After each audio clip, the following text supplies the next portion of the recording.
Shalom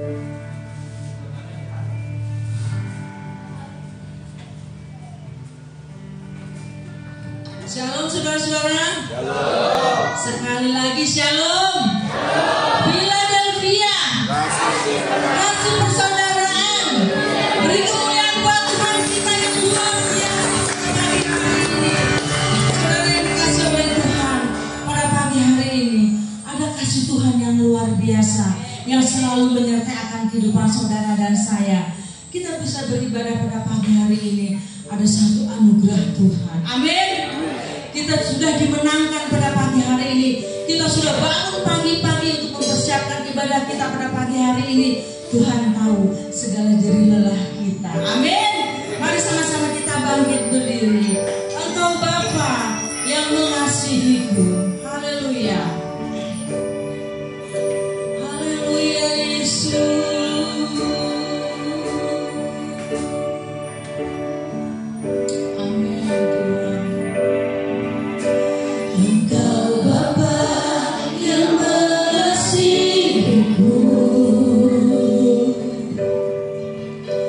Tak kau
Setiap tetesan air matamu akan ditampung dalam gerbangnya Allah.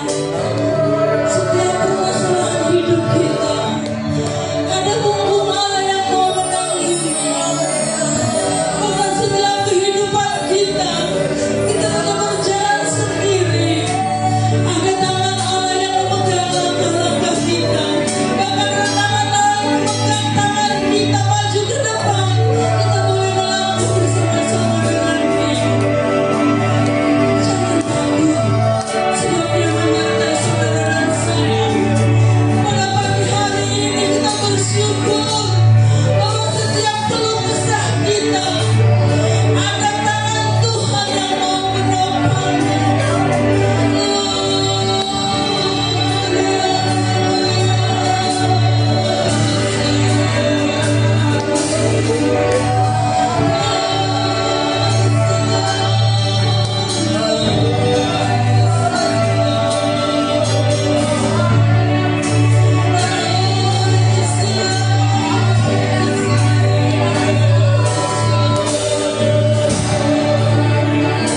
Engkau sungguh baik yang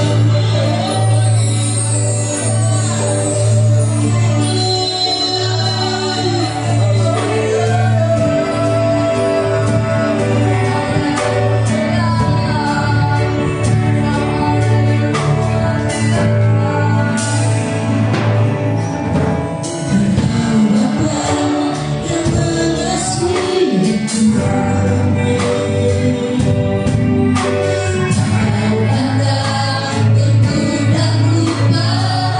Dia tidak memandang bentuk rumah saudara. Kasih saudara dengan semua.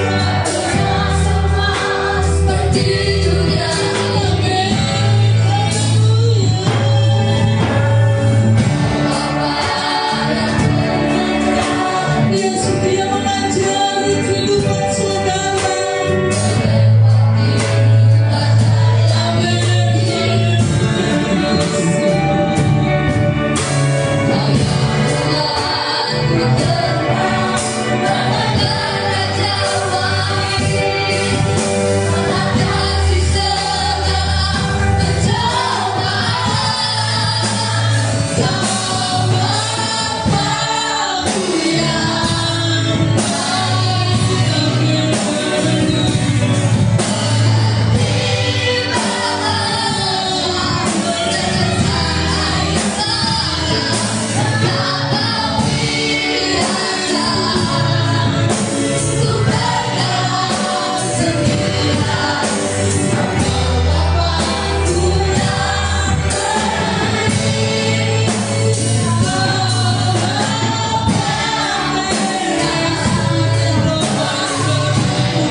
anugerah-Mu yang indah dalam kehidupan kami Tuhan.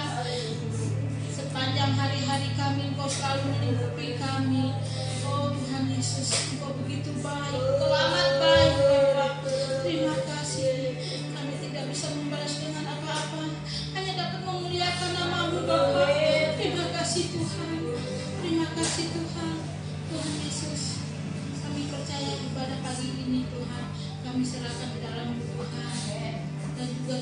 Yesus. Saudara-saudara kami yang dalam perjalanan juga Tuhan, percepat langkah mereka agar kami Tuhan bisa memuji dan menyembah Engkau Tuhan. Kami percaya segala pujian dan penyembahan kami menjadi upah harum bagi Engkau Bapa.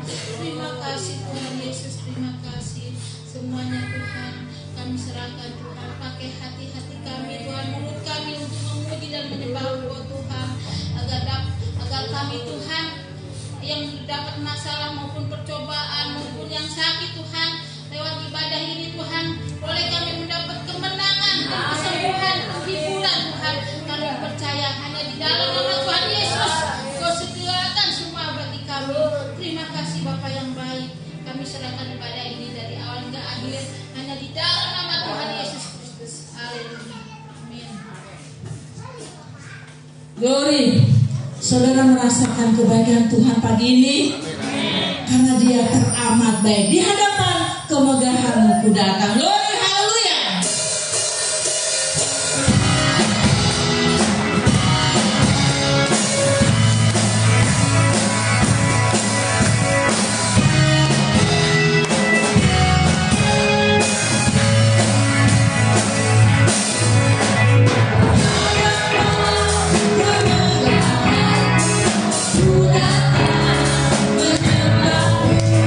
Membawa hatiku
Dia juga baik sekali mau menyelamatkan hidup saudara dan saya. Amin. Dia mati di kayu salib. Dia mengorbankan dirinya untuk menebus dosa saudara dan saya. Oh, luar biasa. Karena itu jadikan Allah sumber kekuatan bagi hidup saudara dan saya. Amin. Allah sumber kuatku. Amin. Allah sumber kuatku. Allah sumber kuatku. Allah sumber kuatku dan bagianku selamanya. Selamanya. Haleluya.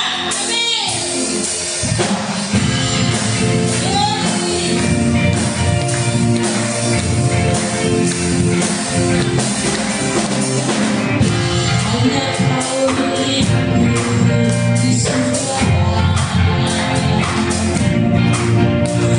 Ada yang ku ingin.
kita percaya lewat setiap perkataan firman Tuhan kita bisa dibangun, kita bisa dikuatkan, dan iman percaya saudara dan saya akan bertambah. Amin. Haleluya. Hidupku menggenapi firman.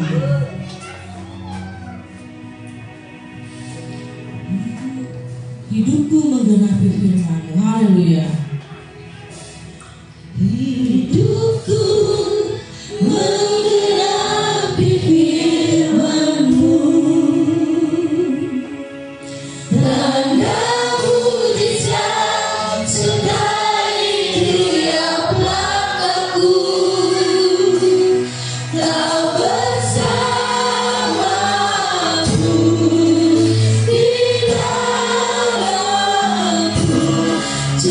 Hallelujah.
Kami bersyukur Tuhan untuk apa yang Kau sudah berikan bagi kami Tuhan. Kami sudah memuliakan nama-Mu Tuhan, memuji dan membesarkan nama-Mu. Terima kasih Tuhan. Terima kasih. Tiba saatnya Tuhan, kami akan mendengarkan firman-Mu yang menjadikan kekuatan bagi kami. Engkau urapi hamba-Mu yang sudah Engkau persiapkan. Biarlah apa yang dikatakan berasal daripada-Mu, sehingga kami boleh melakukan firman-Mu dalam kehidupan kami sehari-hari. Terima kasih Tuhan. Kami akan duduk diam, kami akan mendengarkan firman. Berfirmanlah atas kami umat jemaat di tempat ini. Terpujilah bagi nama Tuhan Yesus Kristus. Kami mengucap syukur. Haleluya.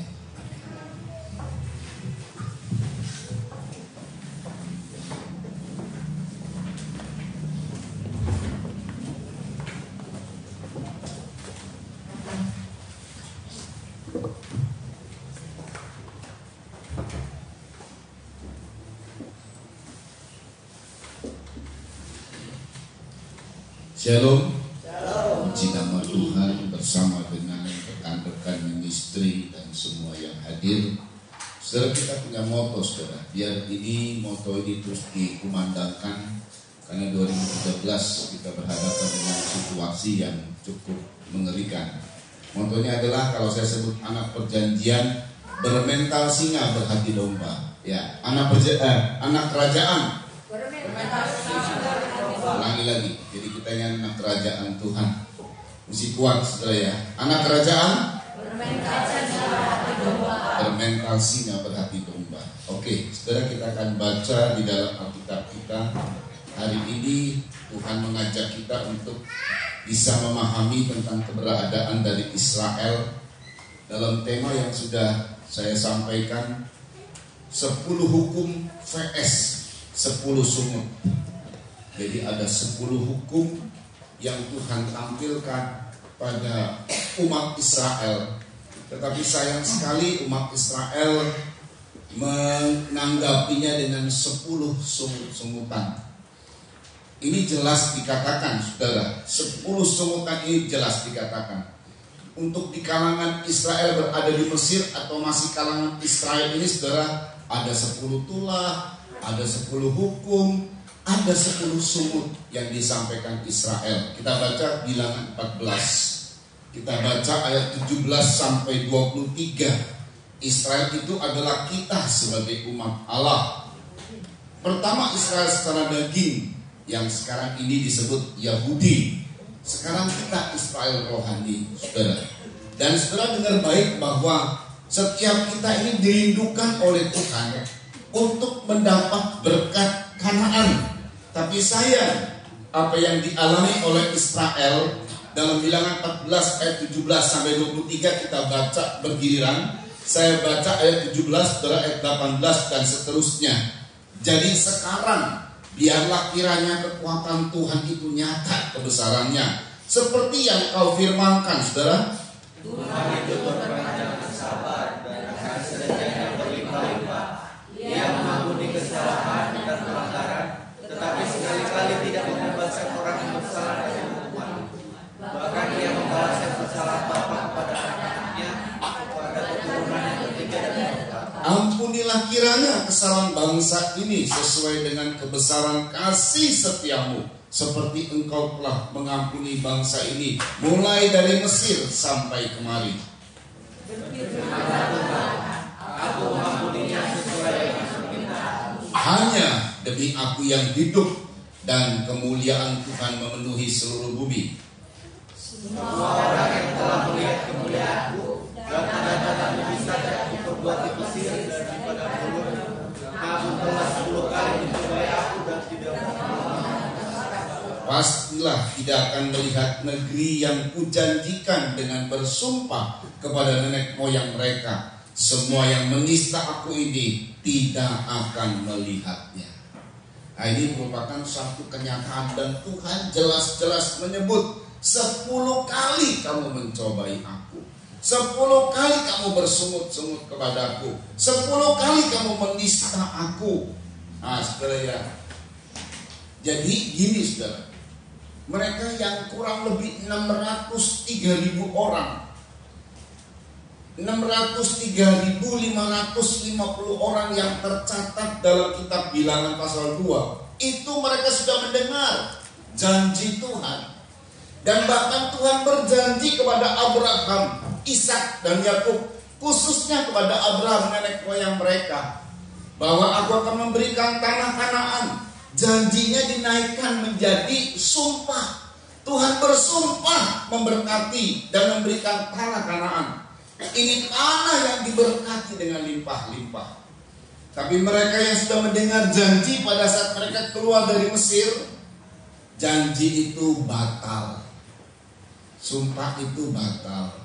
Berapa banyak ya kalau misalnya kita nih ada orang yang jual beli, misalnya kita jual beli mobil gitu ya. Udah model nih, batal, bahkan rugi saudara. Udah dibetulin sama Cindy. Ya ini kaitannya dengan urusan yang gede-gede gitu ya. Ada proyek-proyek yang udah model nih, batal. Aduh rasanya gimana saudara ya. Udah model nih, batal. Kita kalau sudah mendekati deal, rasanya waduh dapat kantau gede nih. Karena ada jual tanah. Bolehlah dikatakan kita sebagai, ya kalau kasarnya mah calok gitu ya. Kalau sekarang mah bukan, yang bagusnya tuh broker apa? Apa tuh biasanya tuh sering disebut itu tuh apa? Bukan, kalau yang jual tanah disebutnya apa ya? Bukan, ini masih yang kasar-kasar. Ini yang kerennya, agen, agent, ya kan ya, jualan rumah, jualan tanah, properti, agent properti. Hubungi kami di, nah itu tuh kan. Itu bukan orangnya, nah itu kami di. Oh, nomor teleponnya itu nomor telepon kita misalnya. Dihubungi dapat berapa persen loh? Fee-nya dapat berapa persen? Lumayan kalau jualan rumah miliaran, dapat lumayan. Agent properti, wah keren kan? Sama aja dengan calo. Itu kasarnya ya. Nah, saudara. Dan itu saudara luar biasa. Kalau sudah model, hati kita sudah berbunga-bunga, dapat duitnya gede ini. Apalagi kalau jualan rumah miliar-miliar. Gak jadi. Untuk rasanya gitu ya. Kesal rasanya gitu ya. Israel dijanjikan bahkan dengan sumpah. Saudara perhatikan baik-baik. Ya. Ayat 23 coba diulangi, diperhatikan. Pastilah tidak akan melihat negeri yang kujanjikan. Mereka yang telah mencobai aku 10 kali, bersungut-sungut kepadaku 10 kali, pastilah tidak akan melihat negeri yang kujanjikan. Terus dengan bersumpah kepada nenek moyang mereka. Dan bahkan Tuhan bersumpah. Terus semua yang menista aku ini tidak akan melihat. Jangankan nikmati, lihat aja enggak. Padahal mereka sudah mendengar bahwa negeri itu limpah sudah madu. Dan terbukti pada saat mereka membawa setandan anggur, itu dibawanya dengan 2 orang digandar. Anggurnya gede-gede bro. Mereka telah menikmati ya, mungkin beberapa orang khususnya dari para kepala-kepala ini 600.000 orang satu tandan anggur nggak bisa dibagi soalnya. Ya paling dibagi dengan kepala-kepala suku misalnya begitu. Oh benar, nikmat sekali. Sudah terbukti bahwa negeri itu limpah susu dan madu. Saudara, demikian juga kepada kita. Dijanjikan oleh Tuhan ada hidup yang limpah.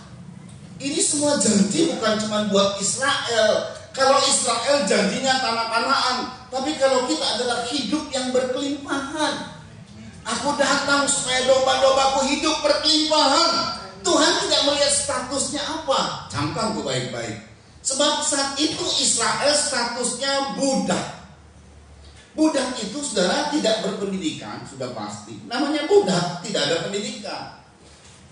Kalau misalnya kita berkata, kerjamu apa? Saya asisten rumah tangga. Yang kalau kita kenal, kalau kita yang kenal sekarang ini pembantu rumah tangga. Asisten rumah tangga itu rada keren kan. Tapi kalau pembantu rumah tangga, ya gila, cuman katakanlah cuman kerjanya pembantu rumah tangga. Ini lebih derajatnya lebih rendah dari pembantu rumah tangga kalau budak.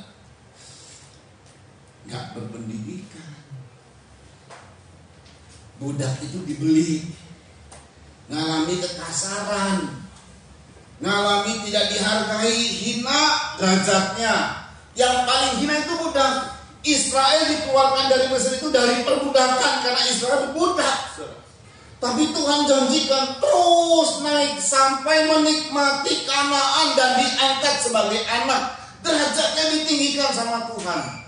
Tapi Tuhan bilang, aku sekalipun telah bersumpah, aku tidak akan memberi kepada 3.550 orang. Kita baca ya. Ini yang tidak dapat ini. Dalam Bilangan 2 ayat 32. Dalam Bilangan 2 ayat 32.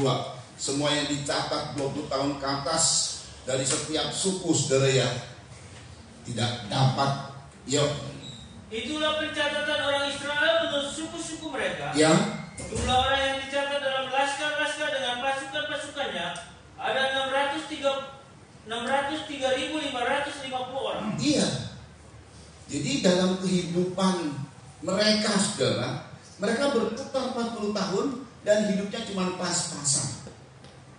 Tuhan janji untuk setiap kita ini hidup berkelimpahan. Tapi kalau seumur hidup kita pas-pasan, kita kena sanksi dari Tuhan. Hidup pas-pasan. Padahal Tuhan janjinya begini, aku akan berkati kamu berlimpah-limpah. Tapi karena kita salah, saudara ya, karena kita salah, 10 kali bersungut-sungut sama Tuhan. Israel 10 kali bersungut-sungut. Itu sebabnya pada saat kita baca kitab ini, saudara, ini kan peringatan supaya kita jangan kayak Israel. Saat kita sudah datang dan bertobat kepada Tuhan, saat kita percaya kepada Tuhan, janji ini buat kita. Dia bersumpah saat kita sudah menjadi anaknya Allah, saat kita sudah ditebus oleh darah Kristus dan sekarang menjadi keturunan Abraham, keturunan yang diberkati. Setiap tangan, setiap apa yang kita buat dengan tangan ini, itu pasti diberkati karena kita keturunan Abraham. Perjalanan hidup kita selalu berhasil karena kita keturunan Abraham. Tuhan bersumpah memberkati Abraham dan keturunannya. Kita keturunan. Tapi sumpah itu bisa batal, nggak tahu. Karena 10 kali mencobai Tuhan, 10 kali bersungut-sungut. Nah, saudara, yang kita lihat supaya ini menjadi pelajaran buat kita nih, saudara. Kita belum jatuh kepada 10 kali mencobai Tuhan. Kalau belum jatuh kepada 10 kali mencobai Tuhan, ada masih kesempatan banyak. Setelah kita dengar ini, saudara ya, lalu kemudian kita berubah. Ada hal-hal yang Tuhan mau buat bagi kita. Tapi kalau seumur hidup pas-pasan, ya udah kena sanksi. Seumur hidup pas-pasan, karena pasti ada sungut-sungut yang sudah melampaui kuota. Jadi Tuhan itu punya kuota batasan 10 kali. Kalau masih 9 dimaklumi sama Tuhan. 8, 9,5 nggak ada, kesalahan cuma setengah-setengah. Kalau 9 kesalahan 10 gitu ya. Begitu ada angka 10, langsung dicoret dari berkat yang dijanjikan, pas-pasan hidup. Ini bukan urusan sorga, bukan. Ini urusan berkat yang dijanjikan di bumi. Saya ulang ya, ini urusan berkat yang dijanjikan di bumi. Orang yang pas-pasan hidupnya karena kena sanksi, dia nggak diberkati berlimpah-limpah, ya hidupnya begitu saja. Cukup sih, cukup. Cuma tegang-tegang gitu cukupnya, karena hidupnya penuh dengan penderitaan di mana kayak di padang gurun. Langganan nggak ada, kering, tapi ya lewati sebulan jadi. Itu nggak berkembang usaha, lewati ya pas-pasan lah. Padahal ini janji buat semua kita loh. Kita derajatnya lebih tinggi lah dari budak. Betul nggak saudara? Betul nggak? Derajat kita lebih tinggi lah dari budak. Orang budak aja Tuhan angkat demikian rupa tinggi bisa. Jangan disebut Tuhan kalau dia nggak bisa mengangkat siapapun dengan derajat yang tinggi. Jangan disebut Tuhan dia. Itulah sebabnya dia disebut Tuhan, karena dia mampu mengangkat orang yang hina jadi mulia, mengangkat menyucikan orang yang berdosa jadi kudus, benar-benar kudus. Itu makanya disebut Tuhan. Dan sudah terbukti Tuhan kita. Amin saudara. Firman-Nya sudah terbukti. Jadi nggak usah minder jadi orang Kristen. Ini orang Kristen ini orang yang luar biasa. Anak-anak lain ini luar biasa. Apalagi kita sediakan jadi anaknya. Dia nggak peduli kita ini latar belakangnya penuh dosa, latar belakang keluarga saya begini. Oh, nggak peduli. Mungkin orang peduli, mungkin orang melihat latar belakang kita. Tidak dengan Tuhan. Nanti kita buktikan. Asal kita kuat dan terus setia kepada Tuhan, Tuhan angkat kita. Nah, cuma jangan sampai kita kena sanksi. 10. Dalam 10 sungut ini tetap Tuhan tolong. Israel bersungut, Tuhan tolong. Bersungut, Tuhan tolong. Kan pemikiran kita begini, kamu bersungut-sungut sih, jadi Tuhan nggak tolong kamu. Di sini Tuhan tolong, tapi dicatat. Oh, 1 kali sungut-sungut, 2 kali sungut-sungut, 3, 4, sampai 10 kali dicoret. 603.550 orang dicoret. Yang masuk anak-anak adalah anak-anakmu. Nah, kita baca ya. Sungut pertama nih. Tuhan belah laut, padahal mereka bersungut-sungut. Mereka ngomel sama Tuhan. Keluaran 14 ayat 10 sampai 12.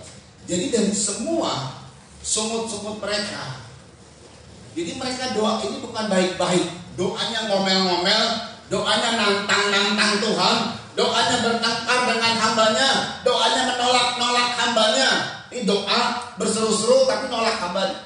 Ngapain kamu bawa kami kemari? Mau dibuat nggak ada kuburan di Mesir? Itu tuh jahat sekali kata-kata mereka. Yang pertama, Keluaran 14 ayat 10 sampai 12. Ini sungut yang pertama. Yuk. Ketika Firaun telah dekat, Ya. orang Israel menoleh, maka tampaklah orang Mesir bergerak menyusul mereka. Lalu sangat ketakutanlah orang Israel. Ya, ini karena memang ada suasana ketakutan. Ketakutan kenapa? Karena terdesak dari Mesir dan kemudian dari laut. Jadi nggak ada jalan keluar ini. Sedangkan mau dibunuh oleh orang Mesir. Terus kan? Dan mereka berseru-seru kepada Tuhan. Berseru-seru kepada Tuhan. Terus? Dan mereka berkata kepada Musa, Ya. apakah karena tidak ada kuburan di Mesir? Apa nggak ada kuburan di Mesir? Kami dibawa kemari untuk dibunuh di sini. Itu kurang ajar. Jahat sekali omongannya. Jahat sekali. Terus? Maka engkau membawa kami untuk mati di padang gurun ini. Terus? Apakah yang kau perbuat ini terhadap kami dengan membawa kami keluar dari Mesir? Terus? Bukankah ini telah kami katakan kepadamu di Mesir? Janganlah mengganggu kami, dan biarlah kami bekerja pada orang Mesir. Padahal bekerja pada orang Mesir itu jadi budak. Dan mereka berseru-seru kepada Tuhan, tolong lepaskan kami Tuhan. Tuhan utus Musa, Tuhan lepaskan. Begitu dilepas sebentar kena pencobaan udah sungut-sungut. Terus? Sebab lebih baik bagi kami untuk bekerja pada orang Mesir daripada mati di padang gurun. Ini kata-kata jahat. Kalau misalnya cuma begini, oh Tuhan tolong kami Tuhan, kami terdesak, Tuhan tolong. Kata-kata jahat inilah yang membuat dicampur sama Tuhan. 1 kali penuh bersungguh-sungguh. Ditolong nggak sih? Udah sungguh-sungguh nih, udah ngomong jahat sama Tuhan, ditolong nggak? Ditolong. Dibelah laut ke Berau, berjalan di hadapan di mereka itu ada dinding air kiri kanan dan mereka berjalan di tanah kering. Dikejar oleh musuhnya ditenggelamkan sama Tuhan. Ditolong di hadapan mata kepala mereka sendiri. Tuhan menolong, Tuhan membunuh musuhnya dan Tuhan melepaskan Israel. Kemudian menari-nari. Gak berapa lama kemudian sungut kedua muncul. Keluaran 15 ayat 23 sampai 24. Sungut kedua ini muncul. Jadi sungut ini adalah satu ungkapan seruan, teriakan, doa, tapi ngomelin Tuhan. Kalau misalnya doa, Tuhan, Tolonglah saya, Tuhan, lagi susah. Aku percaya kepadamu, aku percaya kepada. Gak muncul semut-semut. Ini Israel muncul semut-semut. Yuk dibaca. Sampailah mereka ke Mara. Ya, sebenarnya saudara, mereka itu tidak haus, cuman gak ada yang mau diminum. Beda sama haus. Jadi ini nggak terlalu kebutuhan mendesak. Saya sudah khotbah ini semut-semut ini sampai nanti kelima yang kita sudah dengar khotbah ini. Nggak ada kebutuhan yang mendesak. Kalau haus tuh di Rafidim tuh, ini enggak. Jadi mereka jalan aja. Tapi lihat di Mara ini ada air. Mereka ambil. Begitu mereka ambil, airnya pahit. Marah-marah mereka. Bertengkar sama Musa, marah-marah sama Tuhan. Padahal tinggalin aja itu. Di Elim sudah Tuhan siapkan air yang sejuk dan 70 pohon korma. Jalan terus saja.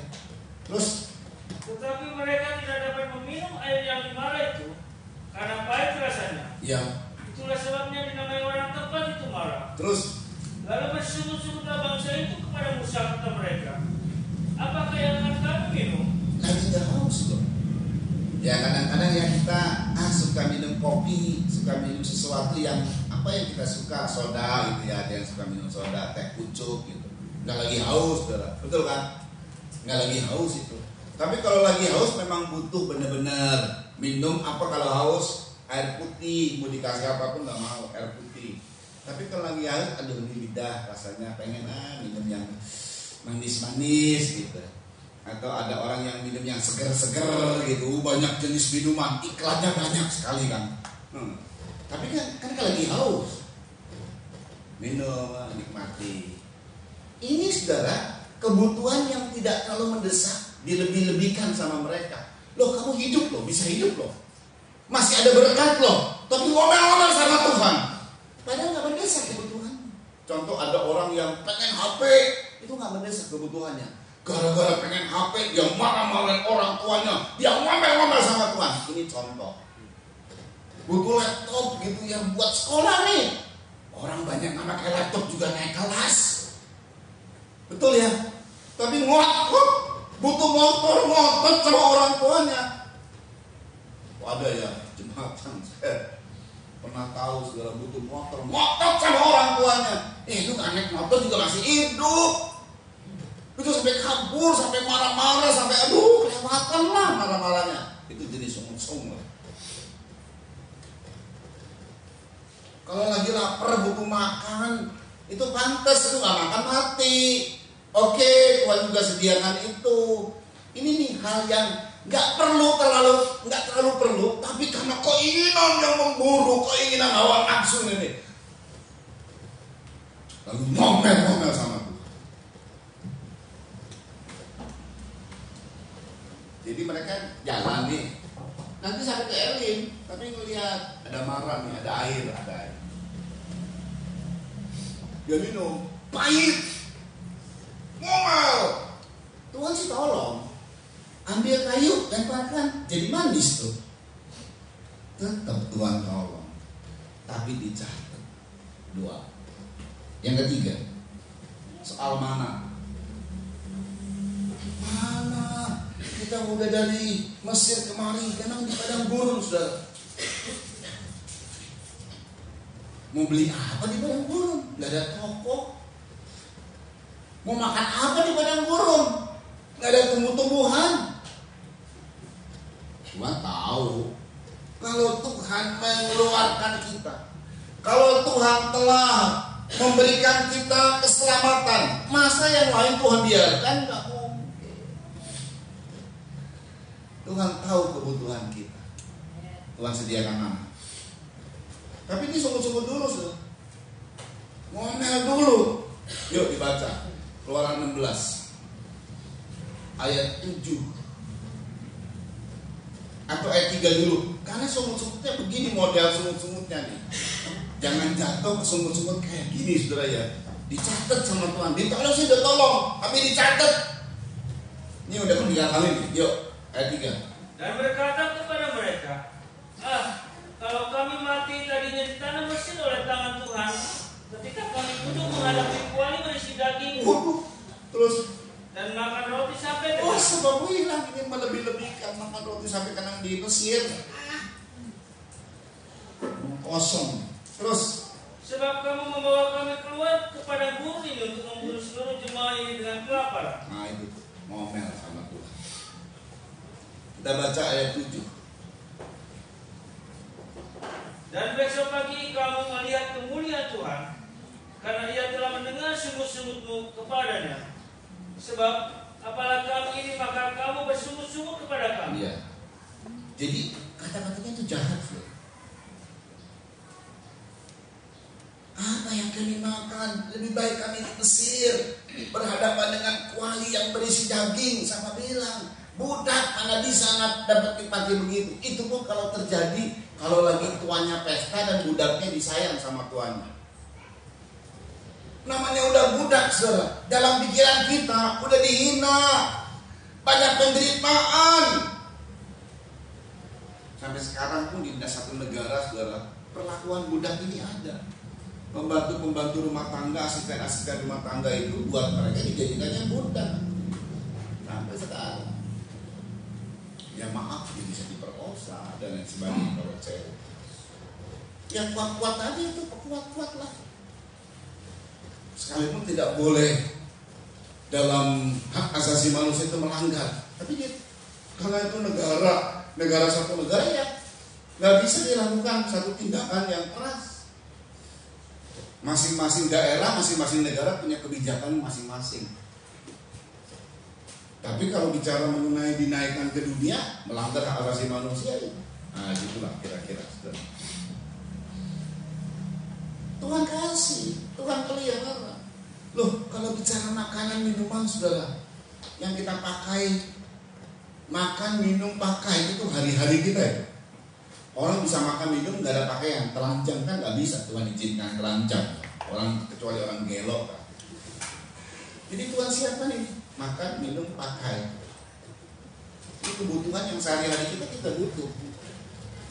Dan Tuhan siapkan. Matius 6 ayat 31 sampai 33. Cepat ya. Yang ketiga nih. Jadi waktu pas Tuhan membawa kita, mengeluarkan kita dari dosa, dan kemudian kita percaya kepada Yesus, kita terima baptisan air, kita terima baptisan Roh Kudus, kita jadi anak Tuhan. Tuhan jamin hidup kita. Tuhan jamin. Jangan mudah sungut-sungut. Tuhan masih jamin. Ayo, Matius 6 ayat 31 sampai 33. Sebab itu janganlah kamu khawatir dan berkata, apakah yang akan kami makan? Apa yang akan kami makan? Apakah yang akan kami minum? Apa yang akan kami minum? Terus Apakah yang akan kami pakai? apa yang akan kami pakai? Terus Semua itu dicari bangsa-bangsa yang tidak mengenal Allah. itu adalah noda apir. Semua itu dicari bangsa-bangsa yang tidak mengenal Allah. Tetapi kamu anak-anak Allah, anak-anak Bapa, terus Akan tetapi Bapamu yang di surga tahu iya, bahwa kamu memerlukan dia semuanya itu. tahu bahwa kita memerlukan semua itu, dia sediakan. Gak usah kita doa kuat-kuat, keras-keras dan nunjuk-nunjuk Tuhan, ngomel-ngomel sama Tuhan. Gak usah dituntut. Itu Tuhan sediakan. Terus Tetapi carilah dahulu kerajaan Allah dan kebenarannya, maka semuanya itu akan ditambahkan kepadamu. iya, cari dahulu kerajaan Allah dan kebenarannya, semua itu ditambahkan kepadamu. Gak usah dicari ngotot gitu. Untuk hal-hal yang berkaitan dengan tubuh jasmani kita, Tuhan tahu kamu perlu hidup, dan Tuhan sediakan tiap-tiap hari.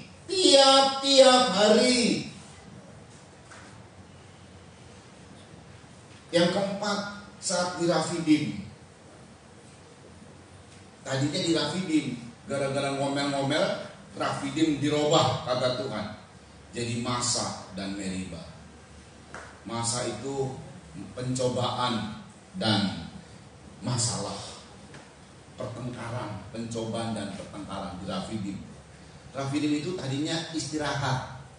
Mereka sambil di Rafidim, dari persinggahan ke persinggahan, sampai di Rafidim. Kayak kita naik tol, lewat tol sudah ya, ada rest area. Di rest area itu pasti ada toko-toko. Di rest area kalau nggak ada toko-toko, jangan jadi rest area.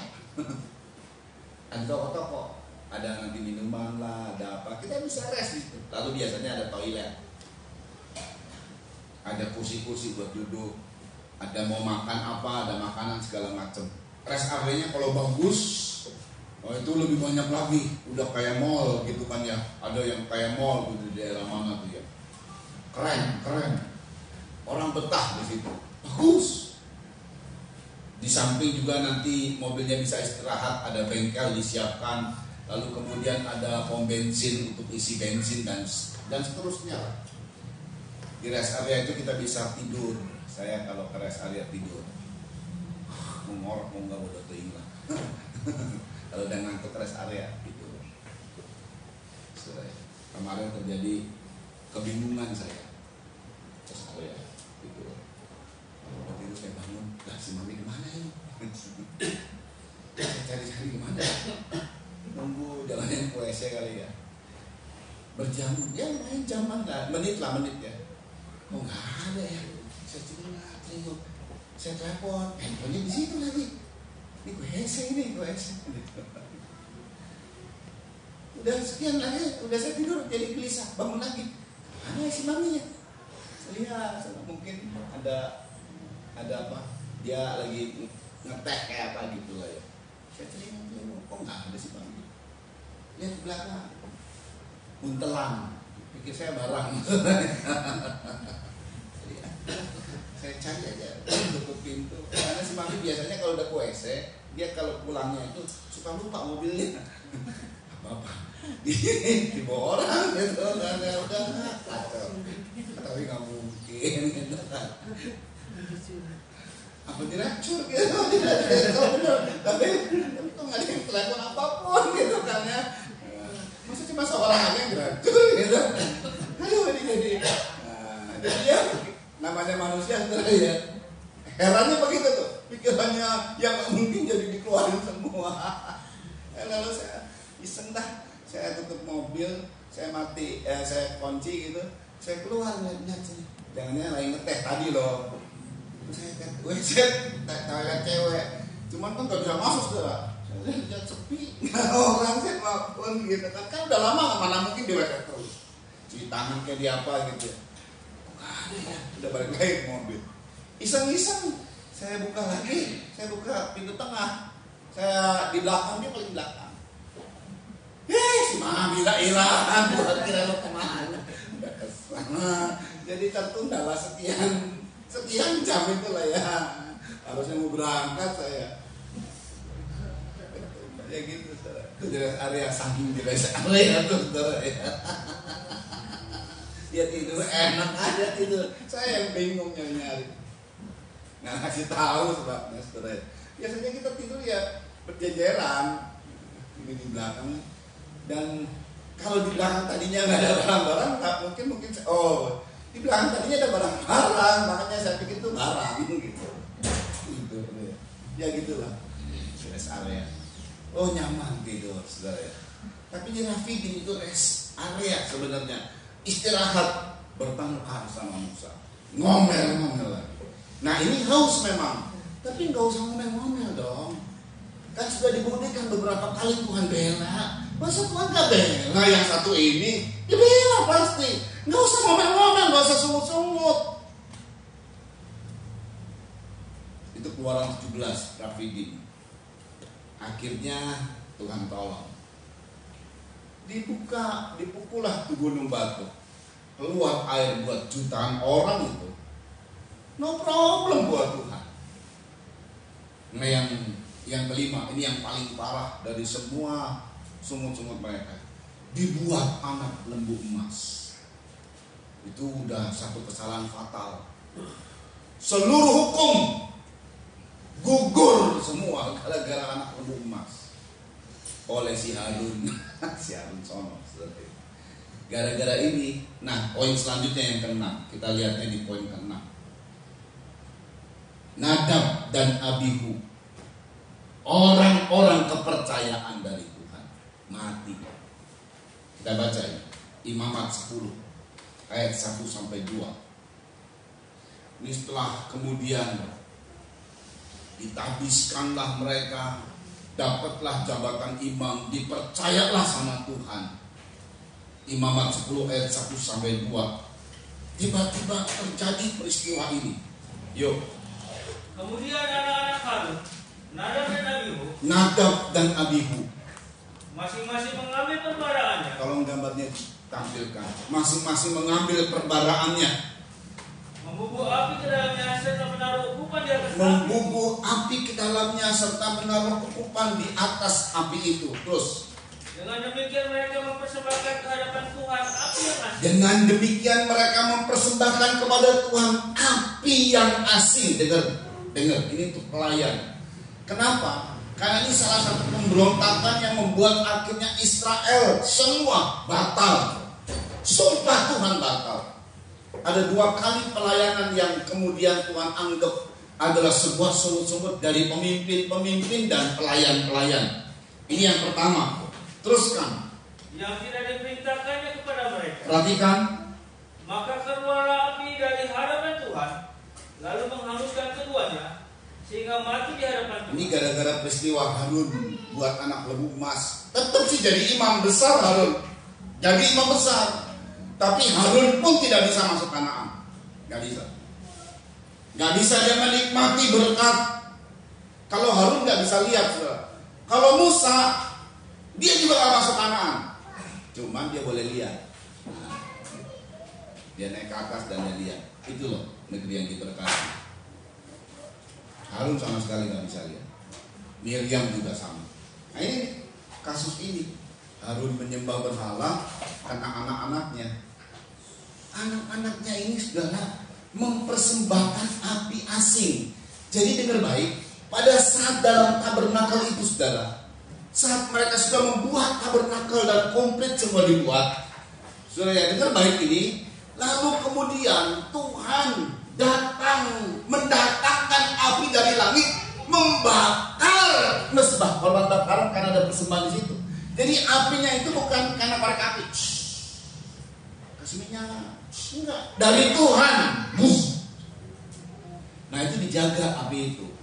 Tiap-tiap pagi harus dipersembahkan korban dan disiapkan kayu supaya api itu jangan mati. Jadi mezbah korban bakaran itu apinya nyala terus. Dari Tuhan tuh apinya. Itulah asal api. Semua api di ruang suci dan di ruang suci ada pelita emas itu kan mesti pakai api. Namanya pelita toh. Apinya mesti dari mezbah korban bakaran. Termasuk ini ukupan. Jadi kalau orang bakar kemenyan, kalau bakar kemenyan pakai api nggak? Kalau mempersembahkan sesuatu yang nanti kayak kemenyan nih, kita sekarang ini nih, kalau ada kemenyan itu mesti pakai api nggak? Apa begitu aja ukupan kemenyan itu? Kan dikasih api, baru dia jadi asap dan baru bau kemenyan. Bau kemenyan buat jin. Kalau ini bakar ukupan, campuran dari rempah-rempah, racikan dari ahli. Ben. Jadi disiapkan itu adanya di mezbah berupa emas. Kan di ukupannya kan dibuat nih, ada ukupan tuh dibuat. Setelah dibuat mau dipersembahkan, apinya dari mana? Mesti dari mezbah korban bakaran. Jangan dari apa yang lain. Ini dari api yang lain. Ya misalnya kalau kita dari korek api yang dia bawa, nyala sih nyala, tapi mati dua-dua. Kamu mempersembahkan api yang asing. Dalam pelayanan kita, semangat api itu semangat. Semangatnya jangan dari hal-hal yang ada motif lain, ada modus lain. Nggak boleh. Semangatnya dari karena Tuhan telah berkorban buat saya. Dari mezbah korban bakaran. Kalau saudara ibadah di sini, semangatmu ibadah itu dari mezbah korban bakaran. Karena Tuhan telah berkorban dan mati buat saya mau beribadah. Semua pelayan Tuhan itu bukan karena dipaksa-paksa melayani. Mari kita bereskan motivasi kita. Semua pelayanan itu karena Tuhan telah berkorban dan mati buat saya, menebus dosa saya. Saya rindu melayani Tuhan. Amin. Karena ini menjadi penyebab akhirnya dianggap 10 ini salah satunya, sudah.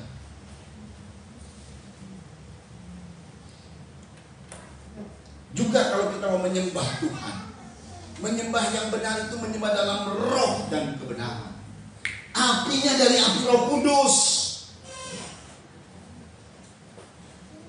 Bukan karena semangat, oh lagi musimnya semangat ya kita semangat. Bukan, api dari api Roh Kudus.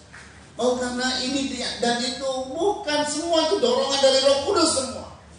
Makanya dorongan ini jangan kemudian kita abaikan. Kalau kau didorong untuk menyembah Tuhan, nyembah Tuhan, jangan diabaikan. Itu lama-lama api Roh Kudusnya padam. Karena padam akhirnya, karena dipaksa-paksa, akhirnya api asing yang diambil. Semangat apa? Dipaksa. Sama apa dipaksa. Nanti pelayanan itu menjadi mati di hadapan Tuhan. Pelayanan itu gak berguna di hadapan Tuhan. Malah itu menjadi penyebab kita gak mengalami berkat yang berlimpah. Tuhan janjikan loh sama kita. Tuhan janjikan setiap kita mempunyai peluang yang besar untuk diberkati berkelimpahan dengan damai sejahtera, dengan aman, dengan Tuhan tolong, Tuhan lindungi. Waduh, semua berkat yang dijanjikan Tuhan digenapi. Ya saudara, itu yang ke-6, sekarang yang ke-7. Sungutnya menganggap perjalanan mengikut Tuhan itu nasib buruk. Nah, ini yang belum kita lihat. Bilangan 11 ayat 1-3. Jadi telah keluar dari Mesir, berjalannya Tuhan tuntun, disiapkan sama Tuhan apa saja yang mereka minta sampai sungut-sungut. Nah itu tuh jeleknya ya. Padahal apa saja yang mereka minta Tuhan sediakan. Ini sampai sungut-sungut. Jadi ada catatan Tuhan. Yang ke-7 kamu ya, sungut-sungut yang ke-7, mencobai aku yang ke-7. Bilangan 11 ayat 1-3. Yuk dibaca. Pada suatu kali bangsa itu bersungut-sungut di hadapan Tuhan, Iya. tentang nasib buruk mereka. Nasib buruk, kok ikut Tuhan nasibnya buruk ya? Siapa bilang tidak? Tidak punya nasib buruk. Semua Tuhan siapkan hal-hal yang baik. Cuman mereka merasa di padang gurun itu nasibnya buruk, padahal sudah berulang-ulang kali Tuhan tolong. Itu tuh jahatnya manusia. Mereka ngomel, lupa pertolongan Tuhan kemarin, lupa pertolongan Tuhan bahwa kita disembuhkan, lupa pertolongan Tuhan bahwa kita ditolong.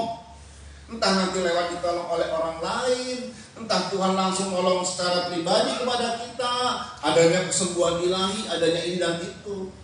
Terus, dan ketika Tuhan mendengarnya, bangkitlah murkanya. Ini pun jadi pengaruh buat Musa. Jadi pada saat mereka ngomel-ngomel nasib buruk, Tuhan marah.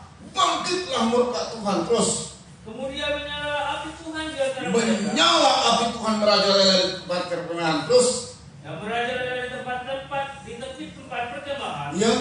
Lalu berteriaklah bangsa itu kepada Musa. Wah, kebakaran sudah jadi pas lagi nasib buruk gitu kan, tiba-tiba kemahnya kebakaran. Waduh, nggak tahu berapa orang yang mati ya. Terus dan Musa berdoa kepada Tuhan. lalu Musa berdoa kepada Tuhan. Maka padamlah api itu. Iya, karena kan di padang gurun. Kebakaran, kalau di kebakaran di padang gurun gimana?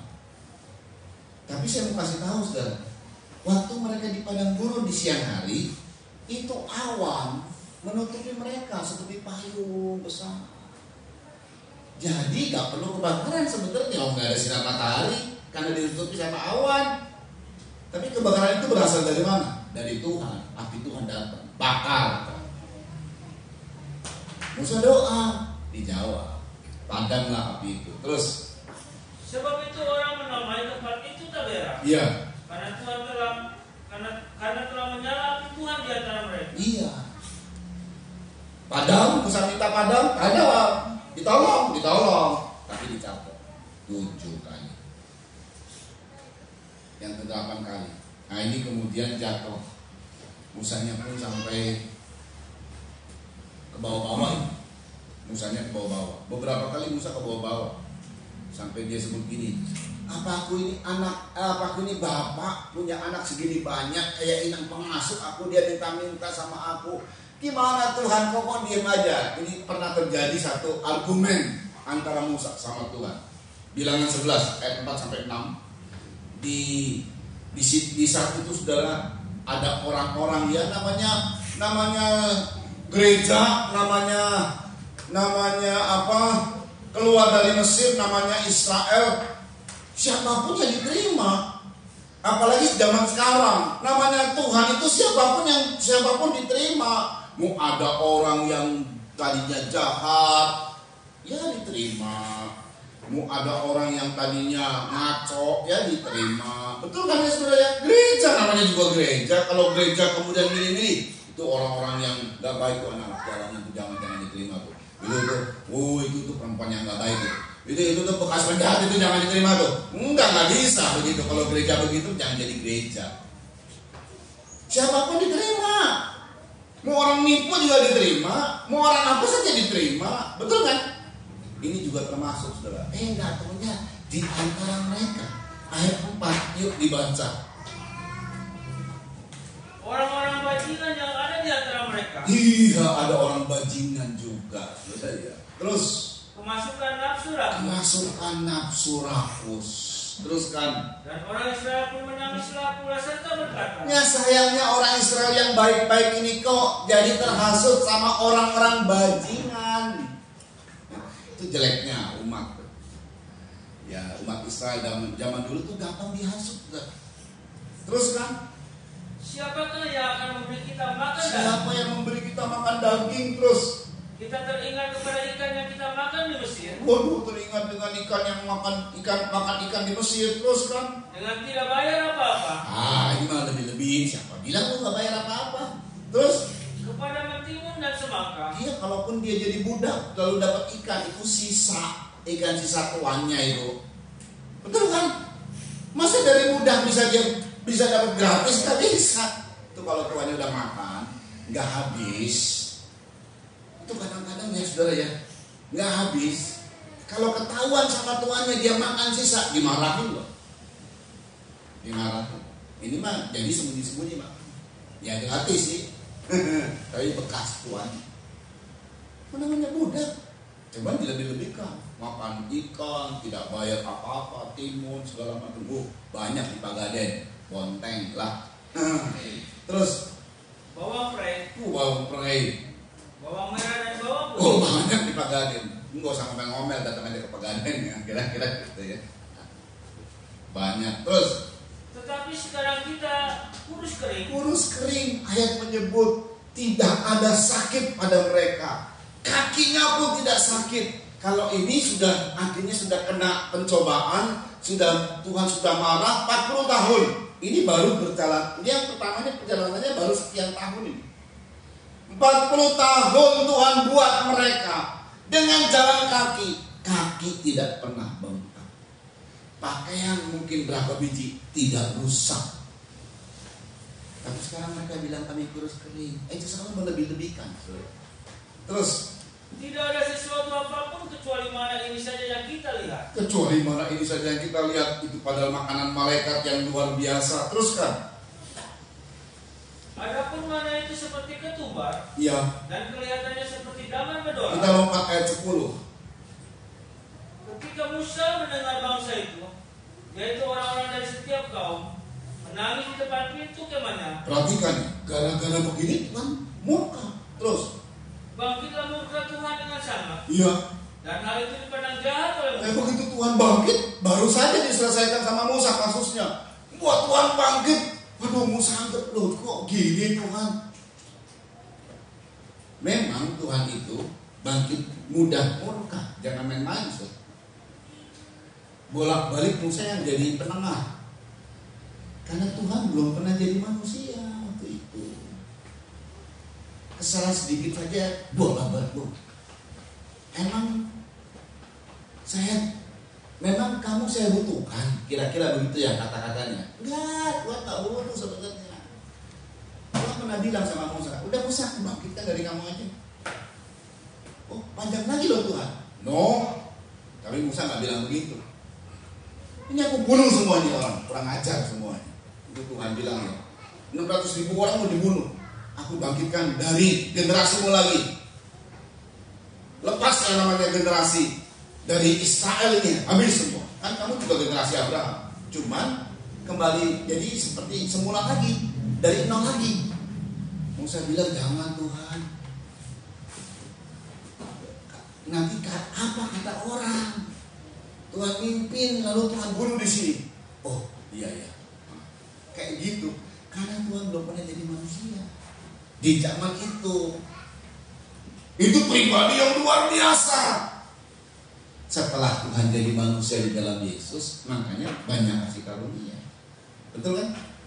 Oh, kalau pakai Tuhan yang tanpa manusia, yang belum pernah jadi manusia di zaman itu, saudara, habis. Sekarang ini Tuhan jadi manusia, ngerti. Oh, kamu gitu ya, pengen daging ya. Oh, ngerti. Tapi gak usah sungguh-sungguh terusnya. Ngomong baik-baik, doa baik-baik sama Tuhan. Amin, saudara. Sungguh-sungguhnya dicatat, ditolong. Lalu Musa ngeluh. Nah ini, terus dibaca.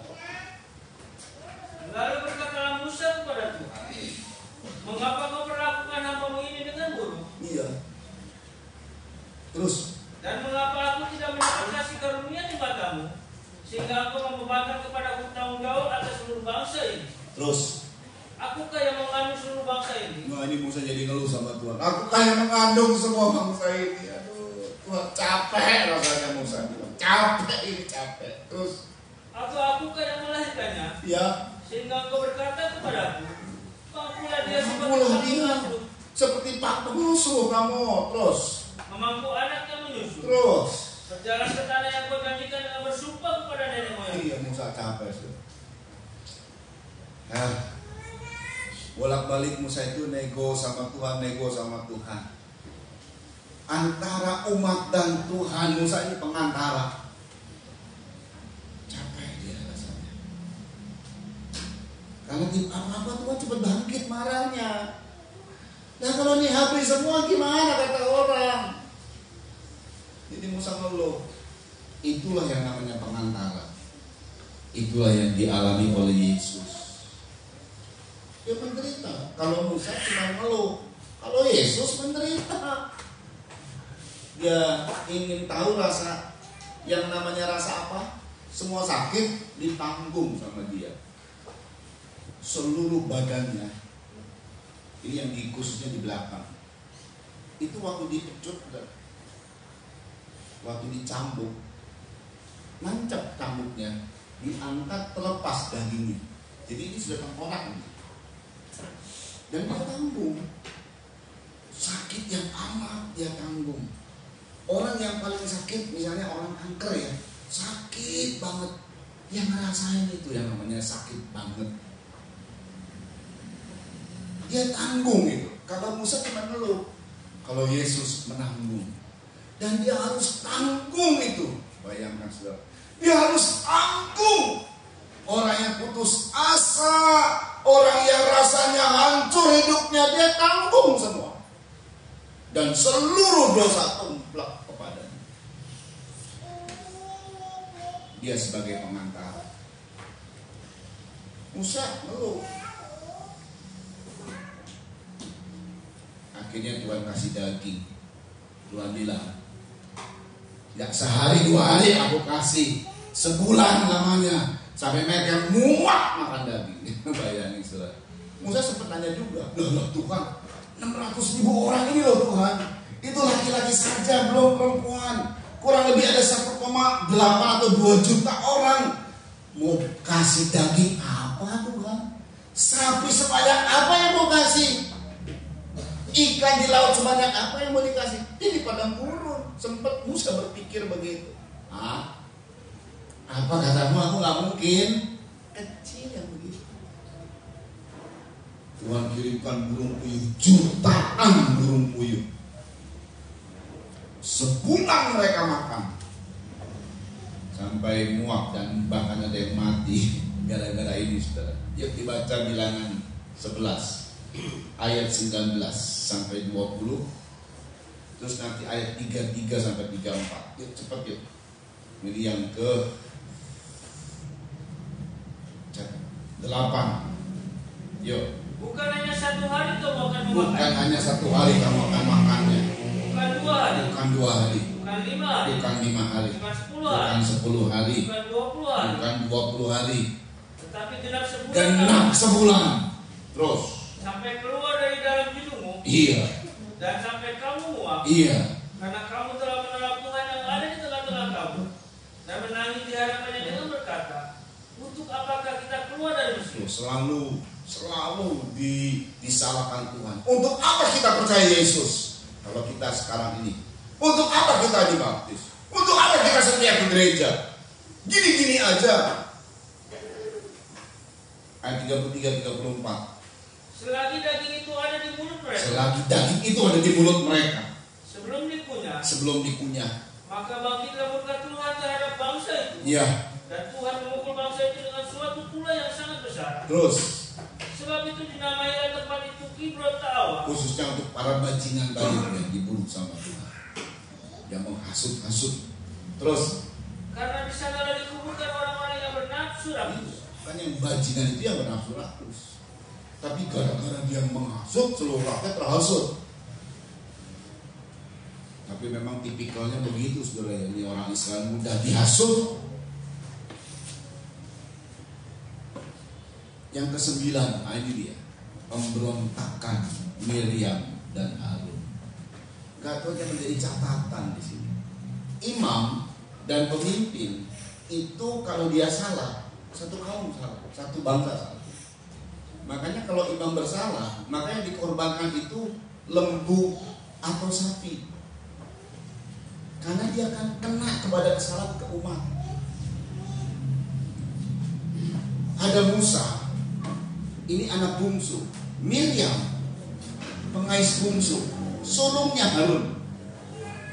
Harun, Miriam, dan kemudian Musa. Ini bersaudara, dipakai sama Tuhan luar biasa. Miriam itu nabiah, tapi Miriam dan Harun mengatai Musa. Tuhan murka. Bilangan 12 ayat 1-3. Ini termasuk yang dicatat sama Tuhan. Dicatat sama Tuhan. Terhitung 10 sungut-sungut. Yuk dibaca. Miriam serta Harun mengatai Musa berkenaan dengan perempuan Kus yang diambil. Ya memang Musa ngambil perempuan Kus. Ini perempuan Kus ini hitam. Kus itu hitam artinya. Perempuan asing sebenarnya ini. Entah gimana pendeknya Musa mengambil perempuan Kus itu terjadi. Tapi mereka memakai Musa. Mereka anggap gak pantas gitu loh. Saya tidak tahu karena ayat tidak menyebut apakah Sipora sudah mati atau bagaimana. Yang pasti Musa mengambil perempuan Kus jadi istrinya. Terus Sebab memang ia telah mengambil seorang perempuan Kus. Terus Kata mereka, sungguhkah Tuhan berfirman dengan perantaran Musa? sungguhkah Tuhan berfirman dengan perantaran Musa saja? Apa cuma Musa yang dipakai? Kita juga dipakai sama Tuhan. Ini saudara, orang-orang yang mau naik derajatnya, yang jadi membenarkan diri dalam sombong. Apa pendeta kita? Dia dipakai, saya juga bisa khotbah kira-kira gitu. Bosan saya dengan khotbah dia. Bolak-balik khotbah itu. Gua juga pinter nih. Wah, ya kan. Udah sekolah teologi ya, sampai teologi ya. Udah S1, S2, S3, S Mambo S. Wah, sudah macam S biar bingung. Begini. Sudah terus dibaca. Terus dibaca.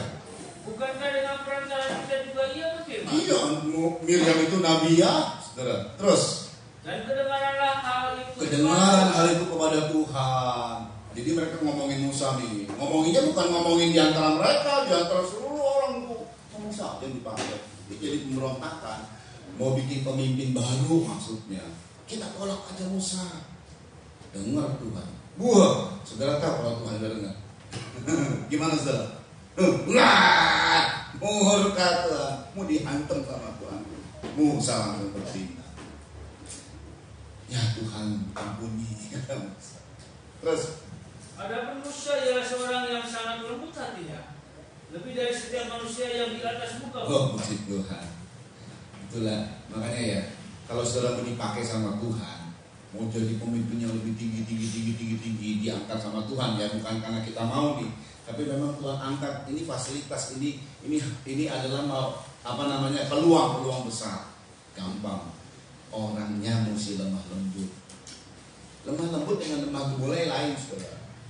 Bukan hai, bukan hai.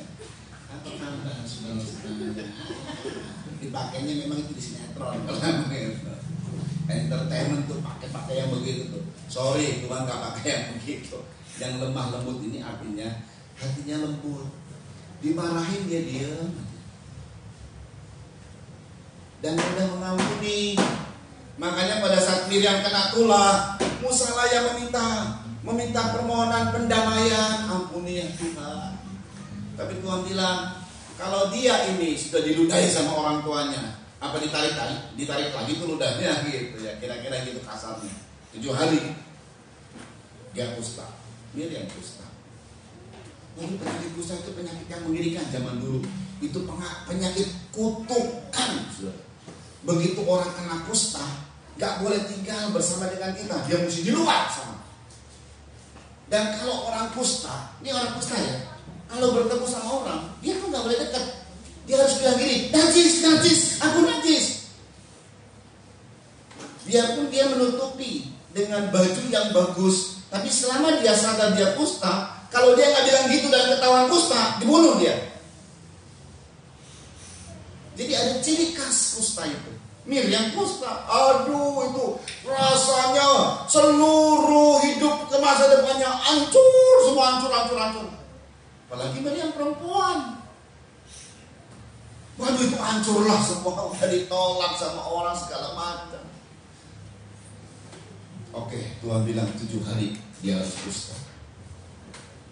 7 hari kemudian sembuh, normal kembali, diterima kembali. Tapi dicatat 9. Yang 10 ya tadi yang kita baca, 12 pengintai Tuhan kirim.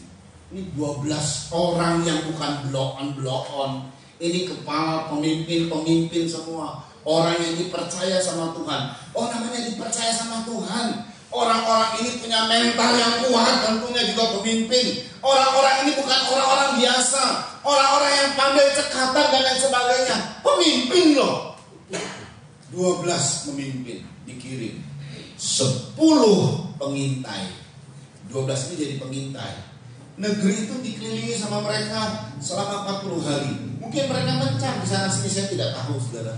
Mereka menyaru seperti orang-orang Kanaan. Mungkin pakai tudung segala macam, nggak ngerti saya juga. 40 hari nggak ada yang ketahuan bahwa mereka ini pengintai. 40 hari selesai sudah, mereka bawa hasilnya.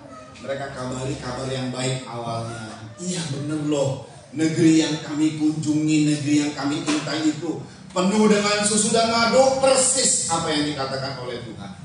Tapi sayang 10 pengintai bilang, tapi negeri itu ada orang-orang raksasa dan pemakan manusia. Nah ditangkap balik. Yang hebatnya ini 10 pengintai memberi kabar busuk kepada mereka.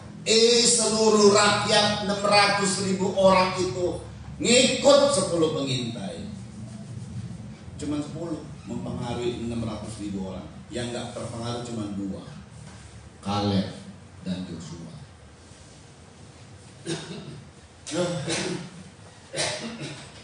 Bilangan 13 ayat 28. Kita baca. Yuk. Hanya bangsa yang diam di negeri itu kuat-kuat dan kota-kotanya berkubu dan sangat besar. Iya. Juga keturunan yang telah kami lihat di sana. Ayat 31 lompat.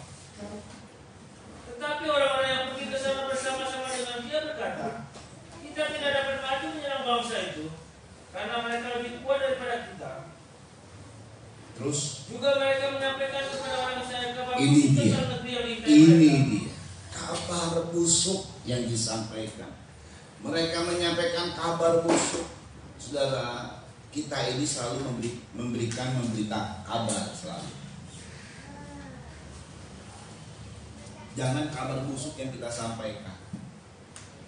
Jangan tambah-tambahin cerita sampai orang menjadi marah dengan orang yang kita sebut tadi. Jangan kita mengadu domba. Kalau mau cerita apa adanya. Jangan ditambah-tambahin. Terus dengan berkata, negeri yang telah kami lalui untuk diintai adalah suatu negeri yang memakan penduduknya. Terus dan semua orang yang kami lihat di sana adalah orang-orang yang tinggi perawakannya. Semua orang yang kami lihat di sana orang-orang yang tinggi perawakannya. Cuma orang enak. Yang lainnya enggak. Jadi pemikiran dari mereka, seluruh negeri itu seluruhnya raksasa. Takutlah. Terus juga kami lihat di sana orang-orang raksasa, orang enak yang berasal dari orang-orang raksasa, dan kami lihat diri kami seperti belalang, dan demikian juga mereka terhadap kami. Karena ini cara pandang. Cara pandang membuat kita akhirnya tercoret diberkati. Ya masuk surga sih masuk surga karena percaya Yesus, tapi saya hidupmu pas-pasan. Ada peluang besar Tuhan memberikan kita berkat berlimpah-limpah. Saya bukan lagi dongeng nih, bukan. Ini kebenaran, saudara. Siapapun kita ada peluang besar. Betapa hatiku bersukacita sebagai gembala kalau ada orang-orang yang diberkati dari jemaat ini. Sungguh saya bersyukur. Biarpun tidak beli apa-apa sama saya, tidak apa-apa. Yang penting diberkati. Saya mendengar kabar diberkati. Oh, puji Tuhan, berhasil. Oh, haleluya, syukur bagi Tuhan. Sebab kalau bolak-balik, aduh susah, kepikiran sama saya, gimana Tuhan ya? Biarpun dia nakal, bandel, datang pasti diterima saya. Jadi bahan pemikiran juga. Gitu. Gimana lagi ya? Tapi kalau benar diberkati, oh puji Tuhan, minimal beban pikiranku udah lepas. Karena dia berkati. Lo serius ya? Oh puji Tuhan. Pikirin yang lain nanti, beban-beban yang lain masih ada nih. Ini karena cara pandang yang salah. Kan Tuhan ada janji, aku akan memberkati kamu berlimpah-limpah, aku akan membawa kamu ke negeri yang limpah susu dan madu, dan aku akan menghalau semua bangsa yang berhadapan dengan kamu. Beda sama Kaleb dan Yosua. Kita maju karena Tuhan bersama dengan kita. Jadi belajar cara pandang kita terhadap masalah. Jangan dilebih-lebihkan tuh masalah. Kecilkan itu masalah. Kecil. Amin. Jangan aduh saya punya masalah ini, udah masalah suami, masalah anak, masalah pekerjaan. Lebih-lebihkan kamu masalah. Santai aja. Tuhan gak akan tinggalkan kita, Tuhan gak akan lupakan kita. Kalau Tuhan sudah berjanji memimpin kita, dan Dia akan lakukan dengan sempurna pekerjaannya sampai kita menjadi berhasil. Go! Tuhan pimpin Israel. Dia hadapi sama Tuhan semua. Tuhan pasang badan buat Israel. Makanya ada ayat, kamu diam saja, Tuhan berperang ganti kamu. Itu dipimpin sama Tuhan. Tuhan pasang badan untuk Israel. Dan Tuhan tunjukkan bukti bahwa dia memimpin Israel. Banyak mujizat-mujizat yang terjadi. Bagi saya, setiap masalah datangnya sungguh-sungguh, ngomel-ngomel sama Tuhan. Gak ngomong baik-baik, ngomel-ngomel sama Tuhan dan hambanya, gak ngomong baik-baik gitu loh. Itu yang kemudian satu, ditolong. 2, 3, 4, 10, selesai sudah. Nggak masuk kanan ya. Nggak akan nikmati berkat yang berlimpah. Kamu hidup pas-pasan saja sampai mati. Sampai mati. Tapi bagi orang lain ada, kamu masuk kanan.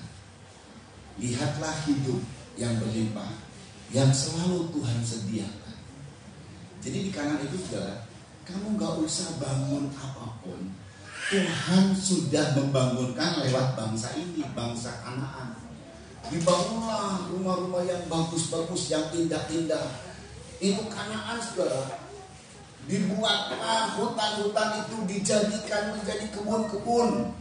Sehingga di situ udah tanahnya bagus, potensi tanahnya bagus, dikelola sama orang Kanaan sebelumnya. Sehingga ada rumah-rumah yang indah, ada tembok-tembok yang besar. Itu orang enak disuruh sama Tuhan, angkat-angkat batu yang gede, buatlah tembok-tembok besar yang nanti diserahkan kepada Israel.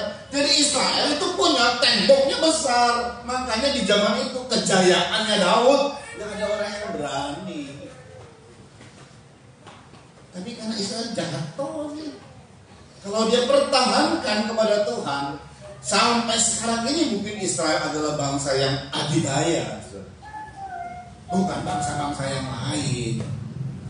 Sayang, mereka lah yang akhirnya membuat perjalanan mereka rusak sendiri gara-gara mereka. Ditulislah di Alkitab, dibacalah oleh kita, diperingatkanlah Tuhan untuk kita.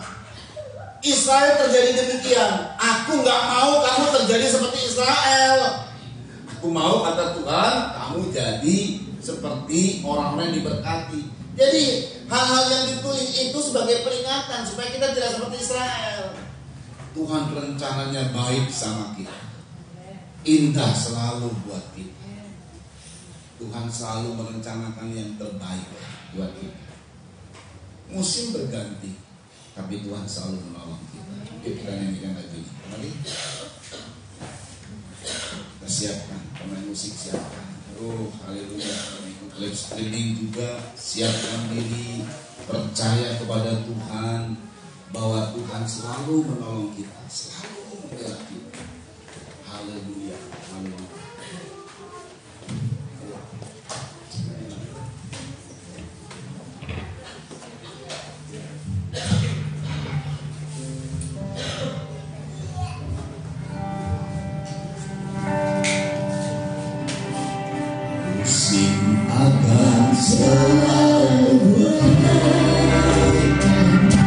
Kasih Tuhan tetap abadi. Kasih Tuhan tetap abadi.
rancangan-rancangan-Mu yang selalu kami rasakan.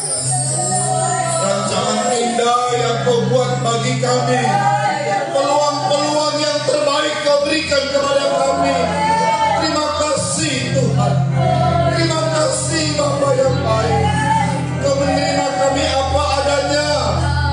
Sekalipun saat Israel menjadi budak, Engkau angkat mereka menjadi anak-Mu dan memiliki kedudukan tinggi dan diberkati oleh-Mu, dipersiapkan. Tapi sayang, Israel gagal. Generasi pertamanya gagal. Oleh karena mereka telah 10 kali bersungut-sungut, 10 kali mencobai, 10 kali menista Tuhan. Haleluya, ampuni kami Tuhan. Kalau kami sempat bersungut-sungut kepada-Mu dan ngomel-ngomel kepada-Mu, ampuni kami Tuhan.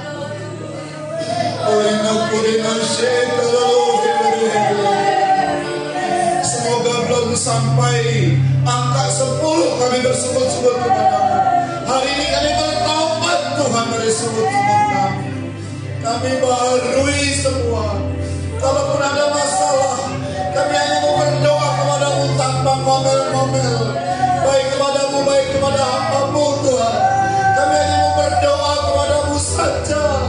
Haleluya, tolong kami Tuhan, tolong.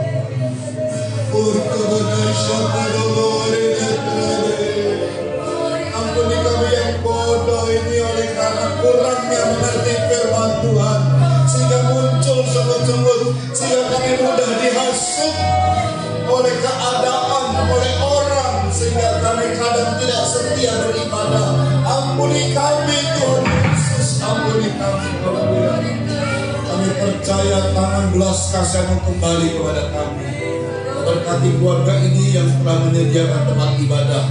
Berkati keluarga yang meminjamkan pastori.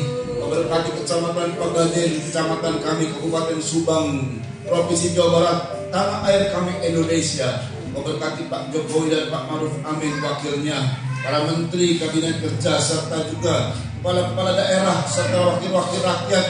Haleluya, di legislatif, yudikatif, eksekutif, di pusat dan di daerah-daerah, untuk bisa bekerja sama dengan presiden kami memajukan Indonesia. Berkati Tuhan semua proyek-proyek yang dikerjakan pemerintah.